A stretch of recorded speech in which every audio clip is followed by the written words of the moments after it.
નમસ્કાર મિત્રો, વિડીયોમાં તમારું સ્વાગત છે। દોસ્તો, અંતિમ સંસ્કારના સમયે જીવિત થઈ મહિલા। હમીરપુરના એક ગરીબ પરિવારના ઘરમાં શોકનો માહોલ છે, કારણ કે તેની પત્નીનું મહાનગરની મોટી હોસ્પિટલમાં સારવાર દરમિયાન મોત થયું હતું। એટલું જ નહીં, ડોક્ટરોએ તેને મૃત જાહેર કરી હતી, પરંતુ થોડા કલાકો પછી આ મહિલા અચાનક જાગી ગઈ અને તેના પતિ પાસે પાણી માંગવા લાગી હતી। જ્યારે તેની પત્ની જીવિત થઈ ત્યારે બધા સ્તબ્ધ થઈ ગયા। ગામના લોકો આને કુદરતનો ચમત્કાર માની રહ્યા છે।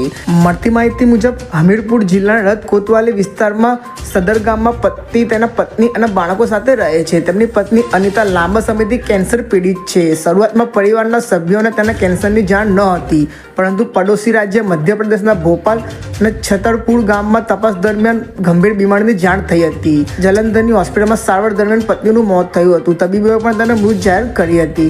તેમણે જણાવ્યું કે હોસ્પિટલમાંથી અનિતાનો મૃતદેહ મળ્યા બાદ તેને એમ્બ્યુલન્સ દ્વારા હમીરપુર ગામ લાવવામાં આવી રહી હતી, ત્યારે નોઈડા નજીક અધવચ્ચેથી પત્ની શ્વાસ લેવા લાગી હતી। તો દોસ્તો, આ હતું આજનો વિડીયો। આજના વિડીયોમાં આટલું। વિડીયો પસંદ આવે તો વિડીયોને લાઇક, શેર અને સબસ્ક્રાઈબ જરૂરથી કરજો।